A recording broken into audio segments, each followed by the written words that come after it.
At the beginning of this chapter, I said that there were two functions we were going to look at in this chapter. The first is the exponential function, and the second we'll look at today, its inverse, the logarithmic function.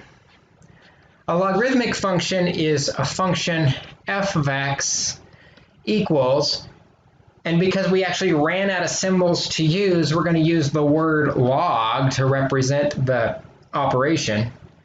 It's going to have a base, which is a little subscript, I'll call it b, of x.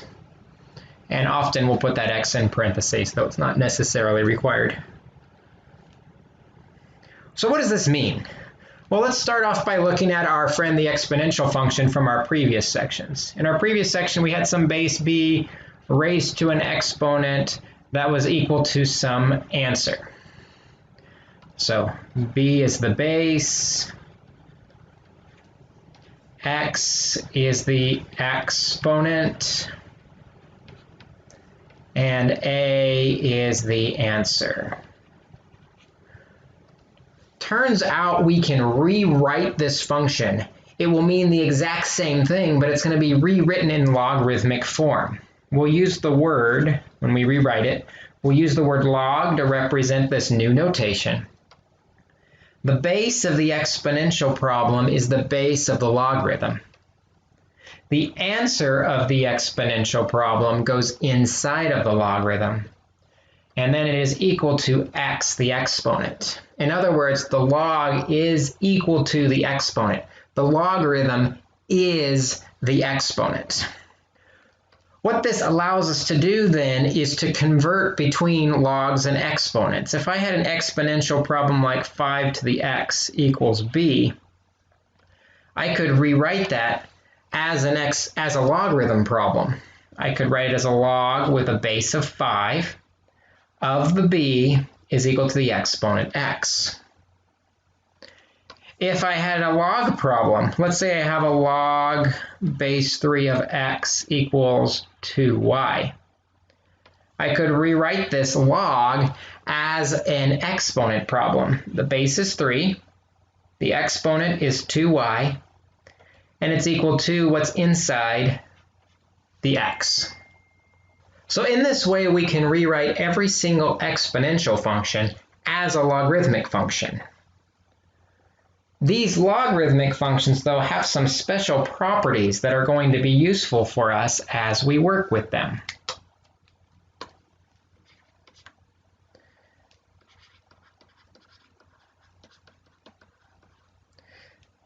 There are three main properties we're going to look at, two of them right here. The first is if we have a log with a base, and then inside the logarithm we see the same base risen to an exponent,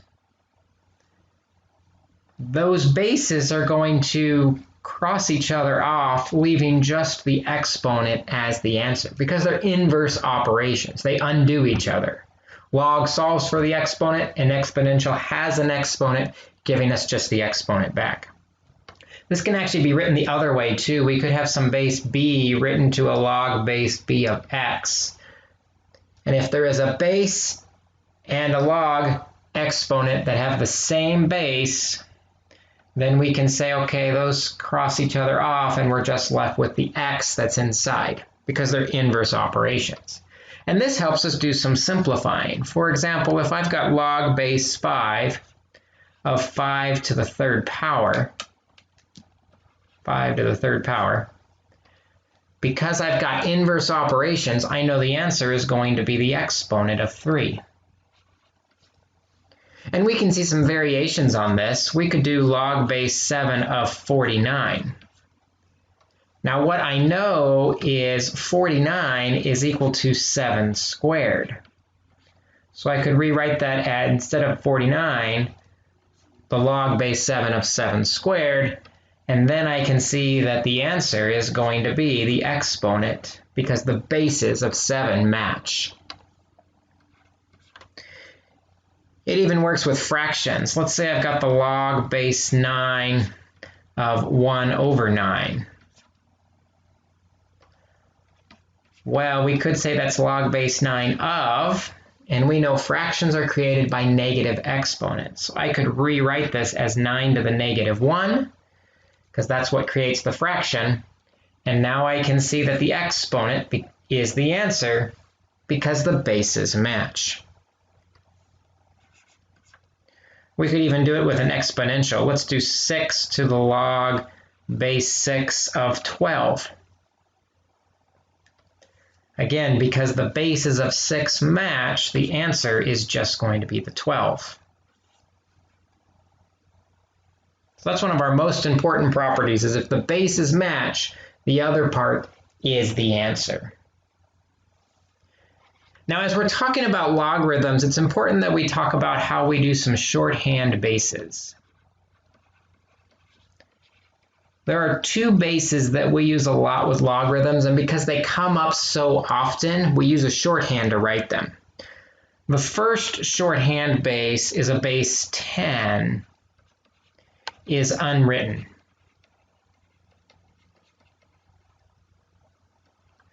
So you might see a problem like log of 1 over 100. And you notice there's no base written on that log. Because there's no base written, we assume it is a base 10. There's no base written, we assume it's a base 10. And so I can solve this by first writing it as log of 1 over 100 is 10 squared. But then the fraction is created by a negative exponent, so that's log of 10 to the negative 2. And then here, because the bases match, the invisible 10 that I'm not writing, because those bases match, I know the answer is the exponent of negative 2. So a base 10 is unwritten. The other base that we use a lot is base e. Remember, we talked about base e prior in our exponential problems when we were talking about continuous interest. Base e is also changed. Instead of a log, we'll say ln. In other words, you might see a problem like ln of e to the a power. ln stands for log natural. We assume then the hidden base is equal to e. So even though we don't see a base, when you see ln, we know that means the base is e, which means here the bases match again. And so the answer is just the exponent of a. So those will come up on occasion. The base 10 is unwritten. The base e is written as an ln. But what's the point of having logs? If they're the exact same thing as an exponent, why don't we just use exponents? Well, logs are involved in solving several types of equations. Let's look at solving with basic logs. If we're solving a problem as a logarithm, one option we have is we can rewrite the log as an exponent. Here's what I mean by that. If we have log base 2 of x equals 4, we can solve this equation for x by rewriting it as an exponent problem. The base is 2, the exponent is 4, and it equals x. Well, we can do 2 to the 4th pretty quickly. 2 times 2 times 2 times 2 is 16. So 16 equals x in this problem. Let's look at one more. Let's do the log of x equals negative 3. Well, in this problem, we can rewrite it as an exponent. There's no base written. So we know with no base written, it's a base of 10. The exponent is negative 3 equals x. Well, the negative exponent means we make it into a fraction. And then we can say 10 to the 3rd has 3 zeros on it. And so x is equal to 1 over 1,000. So the first strategy for solving with a log is to rewrite it as an exponent. Our second strategy is we can evaluate a log by making it equal x. Here's what I mean by that. If we want to evaluate the log base 3 of 81, the way I can evaluate that is I can just say it equals x, and then I can rewrite it as an exponent. 3 to the x equals 81. Well, let's think about that 81 for a minute. Can I rewrite the 81 as an exponent? I sure can. Turns out 81 is 3 to the 4th power. So if 3 to the x equals 3 to the 4th, if the bases match, the exponents must also match. And so I know now that x equals 4, or log base 3 of 81 is equal to 4. Let's do one more. Let's do log base 5 of 1 over 25. Again, to evaluate this log, I can make it equal to x, and then rewrite it as an exponential problem. 5 to the x equals 1 over 25. Well, I know that 25 is 5 squared, and the fraction comes from a negative exponent. So we've got x is equal to negative 2, because if the bases match, so must the exponents. So log base 5 of 1 over 25 must equal negative 2. Now, sometimes we can't get that nice thing that works out where we get the same base on both sides, and so our only option is to evaluate on the calculator.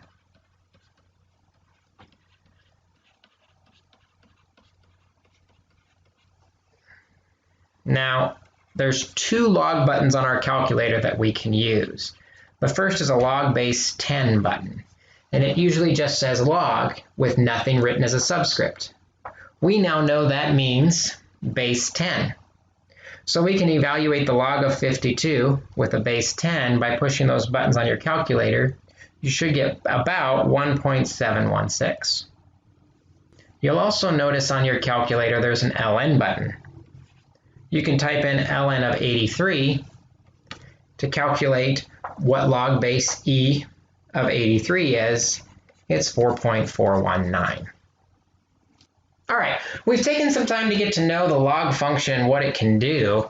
What we really want to know, though, is how we can use the logs to solve equations for their exponent. And the main thing that logs allow us to do, if we have log base b of a raised to some exponent, I'll call it y. If there is an exponent inside the logarithm, we are allowed to move it out in front as a product, y times the log base b of a. Well, how does that help us? Well, if I have a problem like 5 to the x equals 12, we know we can solve equations by doing the same thing to both sides of the equation. Well, one thing I can do to both sides is I can take a log of both sides of the equation. When I do that, the x is now inside a logarithm and it can move out in front of the log. So I end up with x log 5 equals log 12. And since the x is multiplied by the log 5, I can get the x alone by dividing both sides by log 5. And x is equal to the log of 12 divided by the log of 5. And because I chose to use a base 10, where I have a base 10 button on my calculator, I can put this in my calculator. Something to be careful of, though, is when you push the log button on your calculator, it will always open a parentheses. You need to remember to close the parentheses so the calculator knows where the logarithm ends. So if I type in log 12, close the parentheses, divided by log 5, close the parentheses. It should give me about 1.54396 when we round. So we can solve by taking the log of both sides, and it works even if the problem gets a little more complicated. Let's say I have 4 to the 2x minus 3 equals 7. Well, I can take the log of both sides, but this time the entire 2x minus 3 is in the exponent, and it moves out front. 2x minus 3, in parentheses, log 4 equals log 7. To solve, I'm going to distribute the log 4 through. So I have 2x log 4 minus 3 log 4 equals log 7. Get a little more room to work. And now as we solve for x, first we can add 3 log 4 to both sides. And those are not like terms on the left side, so I'll keep them separate. 2x log 4 is equal to log 7 plus 3 log 4. And I can get the x alone by dividing by everything it's multiplied by. Divide by 2 log 4. So the 2's and the log 4 are gone, leaving just x equals log 7 plus 3 log 4 divided by 2 log 4. And I can put this in my calculator. I just have to be careful as I do, because every time I push log, I open a parentheses. So I need to make sure I close all the parentheses. But also because there's more than one thing happening in the numerator and denominator of this fraction, I'm going to need another set of parentheses around the numerator and denominator, so the calculator knows where they start and end and gives us the correct answer. When I do, you should get 2.20184. Let's try another example. Let's take e to the 4x equals 7. Now, just like before, I'm going to take the log of both sides to get the exponent out of there. But because I have a base e, I'm going to choose instead this time to do the natural log of both sides. Because I have a natural log button on my calculator, and I know that with the natural log, if the bases match, all that's left is just the 4x. And that property helps me simplify it quite nicely. And now all I have to do to get x alone is divide by 4, give me x equals the natural log of 7 divided by 4. And as long as I'm careful to close the parentheses on the natural log, this should give me 0.48648. Now we can complicate the problem slightly from here by putting extra stuff in the equation around the exponential. A key rule to remember as you solve is we want to get the exponent part alone first. For example, if I have 200 times 1.04 to the 4x is equal to 350. The part with the exponent is the 1.04 to the 4x. The 200 does not have an exponent, so we're going to get rid of it. Right now it's multiplied. We can get rid of that by dividing both sides by 200. And then I have 1.04 to the 4x equals 1.75. Now that the exponent part is alone, this is where I take the log of both sides, which allows the exponent to move out front. So we have 4x log of 1.04 equals the log of 1.75. The x is multiplied by both the 4 and the log, so we'll divide by the 4 and the log. Divide by 4 log of 1.04.